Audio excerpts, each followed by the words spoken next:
João César de Castro Rocha, um prazer receber você aqui hoje. Tudo bem, professor?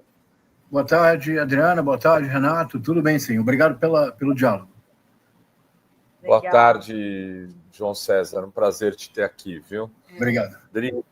Olha só, eu queria começar, a gente fala muito do bolsonarismo, e o professor José César é autor deste livro, Bolsonarismo, da Guerra Cultural, Terrorismo Doméstico, entre outros, João? E então ele entende aí bastante deste movimento, E eu queria a sua análise sobre a força do bolsonarismo hoje, principalmente depois do ato que a gente viu no último domingo na Avenida Paulista, que recebeu aí, segundo estimativas dos pesquisadores da USP, 44 mil pessoas. E no ano passado, a gente viu, em fevereiro de 2024, que quase 200 mil pessoas tinham ido à Paulista, 185 mil pessoas tinham ido na Paulista. Ou seja, então a gente tem aí um quarto no número. Você acha que o bolsonarismo está perdendo força no Brasil? Qual que é a sua avaliação? E do ato também, do último domingo. Vamos lá, Adri. Olha, você sabe que eu sou professor mesmo de literatura. Eu sou especialista em Machado de Assis e William Shakespeare. Daí você vê o tamanho do meu dever cívico, que é de Machado passar a ler Olavo de Carvalho, e de Shakespeare passar a me preocupar com Bolsonaro. Realmente, eu acho que a dívida do espaço público brasileiro... Que opção, hein, professor? Não, ainda bem que você está fazendo isso. A dívida do espaço público comigo, eu acho que não se pode pagar nenhuma geração. Mas vamos lá. Nos 2 livros que eu dediquei ao tema, especialmente neste último, eu supunha que o bolsonarismo permaneceria até mais forte sem a figura do Bolsonaro. E eu supunha isso, posso chamar de Dri, não é? Está aqui, é Adriana, mas Dri. Eu supunha isso porque em 2018 nós temos que reconhecer, com bastante honestidade intelectual, que o Bolsonaro, em 2018, foi o maior fenômeno político individual da nova República. Aquela onda que ele provocou, aquelas dezenas de milhões de votos, ele elegeu deputados estaduais, deputados federais, senadores, governadores. Muitos colocaram Bolsonaro na cédula para serem eleitos. Foi um fenômeno impressionante. O Bolsonaro, que nós nunca... Eu sou do Rio de Janeiro. Eu jamais imaginei que o Bolsonaro teria um carisma com potencial messiânico, o que ele mostrou que tem. Então, em 2018, o Bolsonaro trouxe consigo multidões. O Eduardo Bolsonaro foi o deputado federal mais votado em toda a história. A Joyce Hasselmann teve 2 milhões de votos. No Rio de Janeiro, o Wilson Witzel saiu de 2% das pesquisas para ser eleito governador quando se associou ao Flávio Bolsonaro. Foi um fenômeno incrível. Já em 2022, o fenômeno se inverteu. Eu proporia que em 2022 o Bolsonaro só chega no segundo turno, não por ele, mas pelo movimento. Foi o movimento bolsonarista que levou o Bolsonaro para o segundo turno. Já numa inversão que mostrou algo muito importante, é que o bolsonarismo já não se sustentava sozinho. Ele já não seria capaz de enfrentar uma eleição majoritária sem a presença de determinados líderes evangélicos, com base na chamada teologia do domínio, que fazem uma deturpação tremenda do repertório bíblico para apoiar o Bolsonaro, o que provocou um fenômeno no Brasil. Não vamos falar disso hoje, só para mencionar que é um fenômeno crescente no Brasil, que é o fenômeno das pessoas que se dizem desigrejadas. São pessoas que não abandonaram a fé evangélica, mas que não aceitaram o atrelamento tão forte ao bolsonarismo, que foi feito em algumas igrejas evangélicas. Então, 2018, o Bolsonaro é o carro-chefe. 2018, o movimento impulsiona. Mas hoje, Renato, eu acho que eu estava equivocado. Eu acho que nós estamos assistindo ao definhamento precoce do bolsonarismo. Eu explico por quê.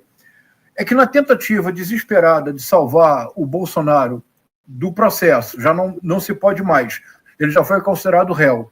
Da condenação, parece muito improvável que ele não seja condenado na primeira turma, muito improvável que ele não seja condenado. Sendo condenado, à prisão. O bolsonarismo, numa tentativa desesperada de evitar que isso aconteça, está queimando todos os navios, está destruindo todas as pontes possíveis e imaginárias com o sistema político e com o sistema judiciário. Porque, veja bem, Dri, olha a mensagem que os bolsonaristas estão transmitindo conscientemente. para qualquer juiz, qualquer desembargador, qualquer procurador, qualquer defensor público. Ou você apoia 100% a agenda não bolsonarista, a agenda da defesa do Bolsonaro, ou nós podemos sair do país e procurar uma retaliação judicial numa potência estrangeira que seja eventualmente aliada do bolsonarismo. O que o Eduardo Bolsonaro está anunciando aos quatro ventos, que ele tenta fazer com o ministro da Suprema Corte brasileira, é um crime, é traição à pátria. Imaginemos que esse crime nunca seja levado adiante.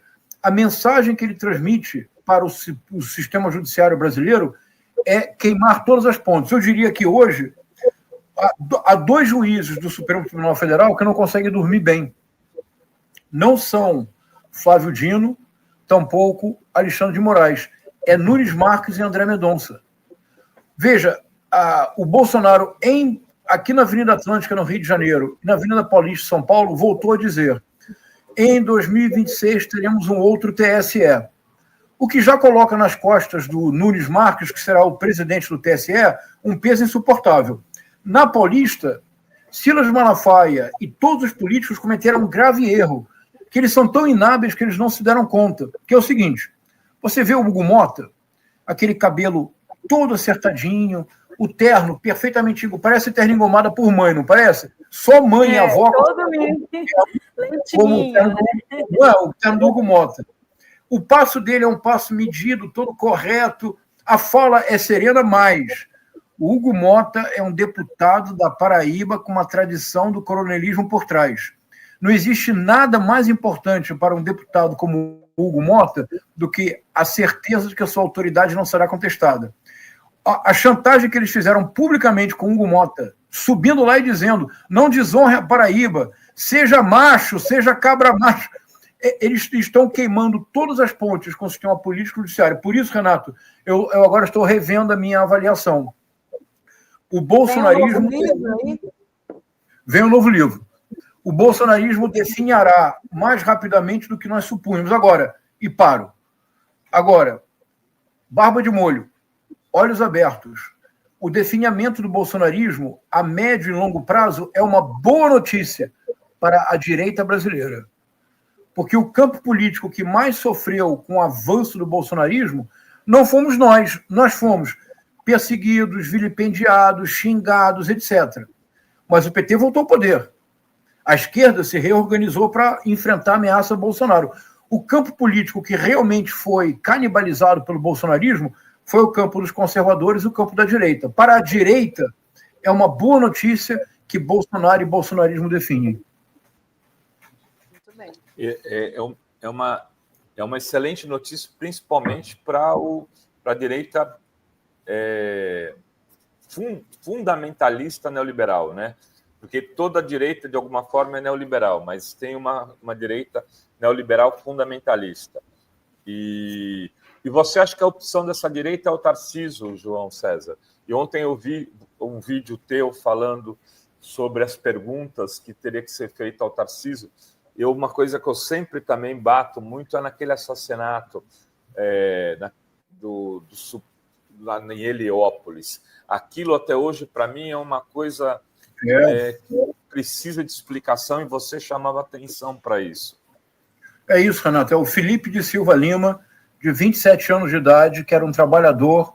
Ele foi morto em Paraisópolis, no suposto atentado do crime organizado contra a campanha do Tarcísio, que depois ficou óbvio que era apenas uma encenação mais grotesca e mais terrível do que o Tarcísio repetiu depois, agora em 2024.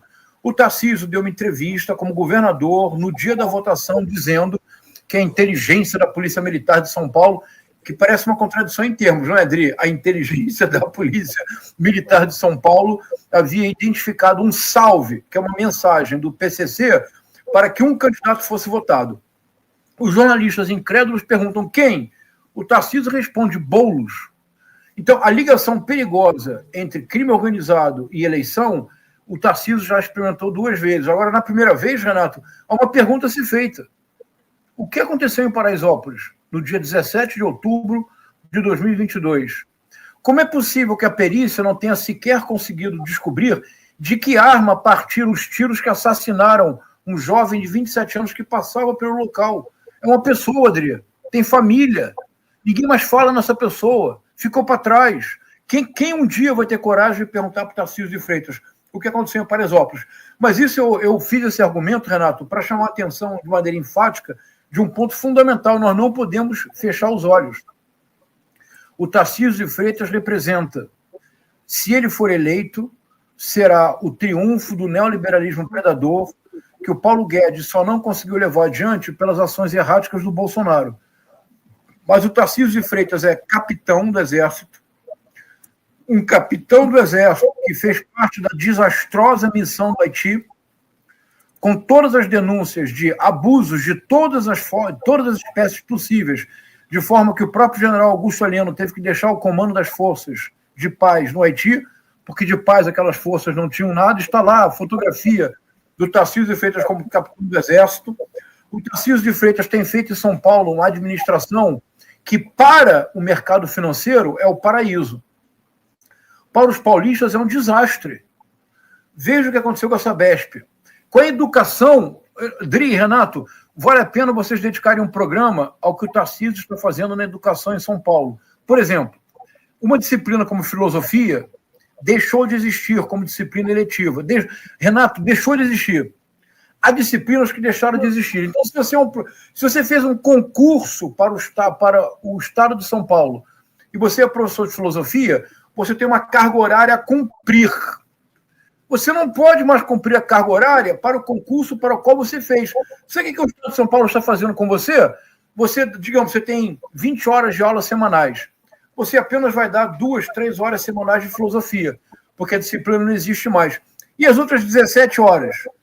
Dri, você é obrigado a dar aulas de, por exemplo, empreendedorismo. O universo digital e o mundo contemporâneo. Você é obrigado a ficar enchendo o buraco para cumprir as suas horas de trabalho, porque as disciplinas não existem mais. O Tarcísio agora propôs retirar dinheiro da saúde, da educação e mandar para a saúde, porque, segundo ele, aumenta o número de velhos em São Paulo. É uma coisa... O secretário de Educação, eles acabaram com o livro didático. Então, o que o Tarcísio, de fato, representa? É muito importante que a mídia alternativa comece a martelar essa ideia para a nossa reflexão. Eu vou dizer o que eu direi agora, parece chocante, mas não é. O Tarcísio representa a pinochetização do Brasil. Agora, por que eu estou dizendo isso? Qual era o projeto do Paulo Guedes para o Brasil? Ele dizia transformar o Brasil num Chile. Os irmãos Weintraub, o Abraham e o Arthur, diziam em palestras todo o tempo: o Brasil nunca será os Estados Unidos, sequer uma Suíça, mas o Brasil pode ser o Chile. O que significa pinochetização? É simples.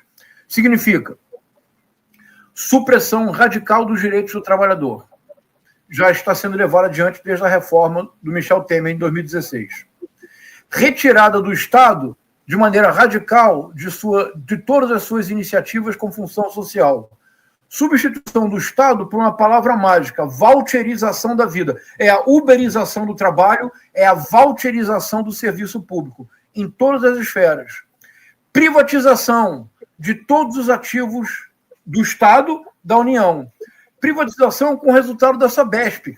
Nas periferias de São Paulo, na zona leste de São Paulo, há casos, e não são poucos, de aumento de 200% da tarifa de água, com o mesmo consumo. Veja o que aconteceu com a energia elétrica em São Paulo. O projeto... Agora, isso você só consegue levar adiante com um projeto político autoritário. E qual vai ser o modelo? Outra coisa que é importante. Vamos um dia marcar uma conversa sobre Nayib Bukele, o presidente de El Salvador. Cada vez mais o nome do Nayib Bukele será comentado. Tarcísio de Freitas e Ronaldo Caiado disputarão na disputa presidencial de 2026 a tutela de Nayib Bukele para a segurança pública no Brasil. Então, esse é o contexto que nós enfrentamos, não é um contexto fácil. O Tarcísio de Freitas é infinitamente mais perigoso do que o Jair Messias Bolsonaro. E você acha que ele é o mais provável candidato em 2026, uma vez que o Bolsonaro está inelegível e provavelmente estará preso, né? Eu ainda tenho dúvidas. eu acho que tudo vai depender da economia neste ano, em 2025. Mas não da economia como uma abstração. Uma abstração, aliás, muito favorável. Entre 2022 e 2012, nessa década inteira, o crescimento do PIB brasileiro foi zero. A média do crescimento do PIB brasileiro em 10 anos foi zero. Em 2023 e 2024, o governo da Frente Ampla, o governo do presidente Lula, conseguiu já um crescimento de 6% do PIB. É espantoso, dadas as condições objetivas que enfrentamos, Arthur Lira, orçamento secreto, etc. Se em 2025 o crescimento do PIB, não como uma abstração, já dizia a Maria da Conceição Tavares, o povo não come PIB. Ela dizia isso no contexto da ditadura militar, em que houve ano de crescimento de 12%, 14% do PIB, mas houve concentração de renda, nenhuma melhoria na vida das pessoas. Se agora em 2025, Dri, o crescimento do PIB, a reorganização da economia começar a impactar de maneira positiva o cotidiano das pessoas, porque o preço do ovo tem que cair, o preço do café tem que cair, o feijão e arroz não podem ter imposto, a cesta básica tem que ser isenta de imposto. Se as pessoas tiverem uma percepção positiva do governo no seu dia a dia, eu tenho dúvidas se o Tarcísio se desincompatibiliza em abril de 2026 para disputar a presidência. É um salto no escuro. Todos os governadores de São Paulo que fizeram esse gesto de abandonar o governo para disputar a presidência, todos perderam. Todos. Inclusive a Ademar de Barros. O único, e o Jânio, é importante lembrar, o Jânio Quadros venceu, mas ele levou o governo até o final. O único candidato, governador de São Paulo, que teve um bom desempenho no primeiro turno, que é uma coisa muito curiosa, o Geraldo Alckmin, em 2006, se vocês lembrarem, no primeiro turno de 2006, ele chegou muito perto do presidente Lula. No segundo turno, de maneira impressionante, ele teve menos votos do que no primeiro turno. Mas no primeiro turno, o Geraldo Alckmin teve um desempenho surpreendente, porque ele completou os seus governos em São Paulo. Então, eu não considero algo absolutamente seguro de que o Tarcísio seja o candidato, embora ele sofrerá uma pressão tremenda da mídia corporativa e do mercado financeiro da Faria Lima para ser o candidato. Ele é o candidato abençoado da mídia corporativa, do mercado financeiro, e não esqueçamos, dos militares. O principal projeto para os militares voltarem ao poder num projeto de longo prazo, o Bolsonaro foi o Jânio Quadros dos militares. O verdadeiro projeto é Tarcísio de Freitas. É um nome muito perigoso. A gente, quando o Bolsonaro surgiu, eu lembro que também se falava muito disso em relação ao Moro, né, João César? Que ele seria o nome da direita, o verdadeiro nome da direita para o Brasil. O Moro acabou virando bolacha amolecida. É aquela bolacha xoxa, né? Que você vai comer. Tanto, Renato, eu não o chamo de ex-juiz, eu o chamo de ex-Moro. Ele não existe mais. Moro, né? O ministro Paulo Teixeira esteve aqui, ele acha que se o Tarcísio realmente fizer isso, né, de se desincompatibilizar, não disputar a reeleição em São Paulo, o PT ganha a chance de ganhar São Paulo e eles perderem a disputa nacional, porque saindo o Tarcísio da disputa da reeleição, que já é praticamente certa, né? Se ele disputar a reeleição em São Paulo, abre espaço para nomes como Alckmin, Haddad disputarem São Paulo. Aí a avaliação é que, se o Tarcísio fizer isso, o PT ganharia São Paulo e o Brasil, apostando que o governo Lula vai melhorar a popularidade e, como estão apontando as pesquisas hoje, ganharia a eleição, né? O Lula aparece na frente em todos os cenários. Você acha que isso é uma possibilidade também? Você concorda com essa tese? Eu acho que também há uma possibilidade. Eu vou aqui projetar um cenário. É só o que a gente pode fazer, é projetar cenário. Nisso a literatura ajuda muito a imaginar cenários. Vamos aqui, não vamos falar para ninguém, só entre nós três, que ninguém nos escute. E se surgisse... Porque, veja, o Geraldo Alckmin, vice-presidente na campanha de 2022 foi um checkmate absolutamente extraordinário do presidente Lula. Porque, veja, o presidente Lula foi eleito presidente, nós falamos sempre do Nordeste, precisamos. O Nordeste foi fundamental. Mas não esqueçamos que os votos do presidente Lula na cidade de São Paulo foram decisivos. E o presidente Lula só teve os votos na cidade de São Paulo porque o Geraldo Alckmin não era candidato a governador. Se o Geraldo Alckmin tivesse sido candidato a governador, ele poderia não ter ganho do Tarcísio, imaginemos. Mas ele teria tirado um número não pequeno de votos do Fernando Haddad. E talvez o Lula não fosse eleito. Vamos projetar aqui um cenário, eu diria um cenário divertido. Chega-se a um comum acordo e o Lula terá um novo vice-presidente em 2026 e o PT apoiará de maneira completa e total e restrita a volta de Geraldo Alckmin para o governo de São Paulo. Vocês já imaginaram o que pode acontecer? Geraldo Alckmin, candidato a governador de São Paulo. Um novo vice-presidente para a chapa da Frente Ampla. Isso seria uma jogada absolutamente genial, não seria? Que poderia quebrar as pernas completamente dessa articulação da extrema-direita. Eu não tenho certeza se Tarcísio de Freitas é candidato capaz de derrotar Geraldo Alckmin. Eu tenho realmente dúvidas. Porque o Tarcísio... Porque o Geraldo Alckmin tem uma penetração no interior de São Paulo enorme. E foi aí que o Tarcísio venceu o Haddad. Ele perdeu para o Haddad na capital de São Paulo. Ele venceu no interior. Imagina o Geraldo Alckmin entrando nessa equação. Ficaria interessantíssimo, não é? Ficaria. Tanto é que eu falei, a reeleição de Tarcísio seria quase certa, mas, de fato, se entrasse o Alckmin para disputar com o Tarcísio, realmente ainda fica mais complicado para o Tarcísio. Concordo totalmente com você. Né, que tem algumas perguntas do chat, não sei se o Rovai tem alguma pergunta aqui. Tem o Edson Joane diz: o gesto de Malafaia baixando a mão aberta com força ao pedir anistia já me pareceu simbólico. Me soou como uma verdadeira cisão da extrema-direita. O que você acha dessa questão da anistia? Você acha que E essa estratégia Malafaia foi um tiro no pé? Foi um tiro nos dois pés. E também nas duas mãos, já que ele transformou com força. Pelo seguinte, está ficando claro. Eu estive aqui na manifestação no Rio de Janeiro, eu estive presente. A manifestação deles, por algum motivo, acontece na esquina da rua onde eu moro. Então, eu acompanho manifestações bolsonaristas desde 2018. Eu e meu filho, eu levo meu filho, que é pequenininho, e ele é meu álibi. Então, a gente vai passear em Copacabana. Mas você vai disfarçado, né? Vai te... Vou bem tranquilo assim. Bom, o que me surpreendeu na manifestação agora em março, na Avenida Atlântica, não foi apenas o número, foi o desânimo. Eu participei de manifestações bolsonaristas, por exemplo, em setembro de 2021, eu saí da Atlântica, postei nas minhas redes, eu saí preocupado da Avenida Atlântica. Não apenas porque a Avenida Atlântica e a Paulista estavam cheias, mas Renato e Dri era, sobretudo, o ânimo da multidão.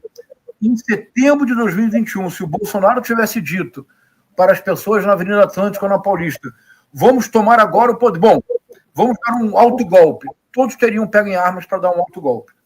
Na última manifestação, era um desânimo completo. Os discursos eram breves, porque as pessoas começaram a ir embora. O mesmo aconteceu na Paulista. Esta pauta da anistia não entusiasmou a população brasileira.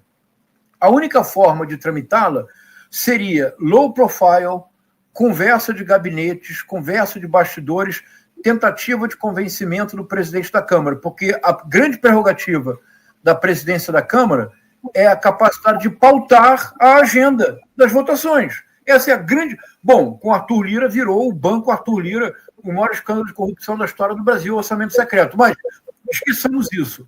A prerrogativa verdadeira do presidente da Câmara e do presidente do Senado é poder determinar o ritmo das votações. Ele que estabelece a pauta. Da maneira como foi feito, o Silas Malafaia, antes da manifestação, deu uma entrevista duríssima contra o Hugo Mota. Vocês devem ter visto. Duríssima entrevista contra o Hugo Mota. No palanque, eles tentaram chantagear o Hugo Mota. Foi um tiro no pé. Pode ser que a anistia venha a ser tramitada. Em nenhuma circunstância terá a urgência que eles desejavam E a tentativa de bloquear a pauta do país inteiro pela anistia já fracassou. Então, foi, de fato, um tiro no pé. O bolsonarismo está mostrando para todos os políticos e para todo o sistema judicial brasileiro que com o bolsonarismo não tem meio termo. Ou você se submete completamente ao Bolsonaro, ou você é execrado. É isso que vai definir, creio, o definimento precoce do bolsonarismo como um movimento político de massas. Muito bem, muito bem. Ainda mais o superchat do Carlos Carvalho, perguntando sobre a encenação do Popcorn Ice Cream. O professor Felipe Pena esteve aqui e disse que era uma fake news ali, só para... Ele falou que é uma estratégia de proposital para virar um meme na internet. Tá. Não, olha, não, eu gosto muito do Felipe Pena. Ele é meu colega, professor na UF, mas o Felipe Pena está sendo muito generoso. É que a questão mesmo é déficit cognitivo do Bolsonaro. Aliás, já no livro de um jornalista brilhante. Aliás, os jornalistas dão uma contribuição fundamental para a história do presente. São vocês que têm feito livros fundamentais. O Luiz Carlos Macluf, que infelizmente já não está entre nós, publicou um livro brilhante sobre a trajetória do Bolsonaro como cadete, e ele reproduz documentos em que no próprio Exército se considerava que o Bolsonaro tinha problemas cognitivos. Então, a fake news, na verdade, é contra a língua inglesa, porque só dá para entender, e não é nem popcorn, ele fala popcorn. O resto, não dá para entender o que ele fala. Eu precisei de um tradutor, eu precisei de legenda. É simplesmente ridículo, é patético. Mostra, mas importante, Renato, importante. Vamos sair da caricatura. Vamos caracterizar. O gesto do Bolsonaro é equivalente aos gestos igualmente patéticos e ridículos de Gustavo Gayer e de Nicolas Ferreira e de Eduardo Bolsonaro, que em manifestações anteriores no Brasil falaram em inglês para o Elon Musk entender. Equivale ao gesto político da bancada bolsonarista ir ao Congresso americano com passagens pagas por nós, contribuintes, para pedir que o Estado americano faça sanções econômicas contra o Estado brasileiro. Nem na ditadura militar isso aconteceu. Isso é de um servilismo, de uma traição à pátria tão escandaloso. Então, esqueçamos a caricatura. O Bolsonaro quis dar uma mensagem em inglês para o mundo para pressionar o STF. Isso é traição à pátria. Isso demonstra... Isso também é uma das razões pelas quais o bolsonarismo define a olhos vistos, mais rapidamente do que pensamos. O eixo do discurso bolsonarista era o patriotismo. Você perguntava para um bolsonarista o que o Bolsonaro fez de melhor. Voltamos a ter orgulho da camisa verde e amarela. Voltamos a amar a pátria. Não pode existir patriotismo da terra estrangeira. O bolsonarismo virou um patriotismo da terra estrangeira, como o primeiro presidente da história do Brasil batendo continência por uma bandeira estrangeira, a bandeira norte-americana. Muito bem. Olha só, a gente já está chegando ao final da entrevista com o João César, o Leandro Soares já está aqui nos bastidores para entrar na sequência, mas antes queria trazer o convite dessa live com o professor João César, né, que na sexta, 19 horas, sobre esse texto do Antônio Cândido, né, o direito à literatura. Falta muita literatura para esse povo aí, né? Isso. Esse é um projeto que eu criei no meu Instagram. Aliás, convido as pessoas para me seguirem lá no meu Instagram. É tudo de graça, tá? Por favor. É uma espécie de curso permanente de literatura gratuito. A ideia é o seguinte, Renato e Dri, para superar a extrema-direita, não basta as análises que nós fazemos. Se nós conseguirmos, literalmente, baixar a pressão em linguagem popular futebolística, se nós conseguirmos colocar a bola no chão e começarmos a fazer tabelinha, nós vamos vencer de goleada. A extrema-direita não tem projeto. A extrema-direita é apenas um sistema de destruição de tudo que vê pela frente. Então, a minha intuição é que nós temos que voltar, na medida do possível, à normalidade. O que é normalidade? Toda sexta-feira, às 19 horas, no meu Instagram, gratuitamente, eu me reúno com as pessoas por 45 minutos e nós conversamos sobre um texto. No domingo anterior, eu gravo um vídeo com meu filho de 7 anos e ele anuncia qual é o texto. E ele lê uma frase do texto que nós vamos conversar. E nós passamos, Dri, 45 minutos antes das pessoas saírem para suas noitadas, falando só de literatura. Se nós conseguirmos retomar essa normalidade, nós derrotamos a extrema-direita de vez. Porque se nós falarmos de literatura e de arte, eles não têm nada a dizer. Muito bem. Então, todos aí no Instagram do professor, aí está ali, @João César de Castro Rocha. Muito obrigada, viu, João? Já vou te agora eu vou te chamar de várias vezes aqui para estar aqui conosco. Muito boa a entrevista, viu? Um abraço. Obrigado, amigo. Um abraço. Renato. Um abraço.